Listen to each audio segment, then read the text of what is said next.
Pemilihan kepala daerah di 101 daerah di Indonesia akan berlangsung Rabu besok. Sesuai dengan keputusan Presiden nomor 3 tahun 2017 menetapkan Rabu 15 Februari 2017 sebagai hari libur nasional dalam rangka pemilihan gubernur dan wakil gubernur, wali kota dan wakil wali kota, bupati dan wakil bupati serentak se-Indonesia.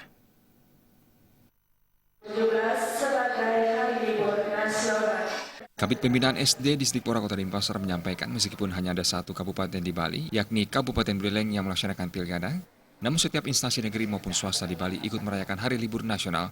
Hal ini mengacu pada Surat Gubernur Bali melalui Sekda nomor 003.11565 DKD 13 Februari 2017. Selain itu terdapat Surat Edaran Menpan RB nomor B9M.KT 02 2017 yang menegaskan instansi pelayanan publik untuk tetap beroperasi. Distrik Pora Kota Denpasar telah menyampaikan pengumuman libur nasional ini melalui telepon dan WhatsApp kepada instansi sekolah khususnya di Kota Denpasar. Kalau di Denpasar, khususnya di Bali, mengacu dengan Surat Gubernur Bali melalui Sekda nomor 003.1/1565/BKD tanggal 13 Februari 2017 memberikan libur nasional kepada semua instansi baik negeri maupun swasta, tetapi tetap kepada instansi pelayanan publik tetap dibuka dengan mengatur sistem pelayanannya.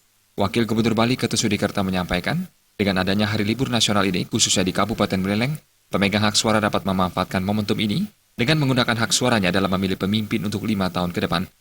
Secara nasional dilakukan libur untuk pelaksanaan pilkada. Di Bali juga libur pelaksanaan pilkada, proses tahapan pilkada ini. Nah tentu ya kita berharap kepada para pemegang hak suara itu memanfaatkan momentum ini, jangan ada yang golput lah. Nada dan Ali Setiawan, Bali TV.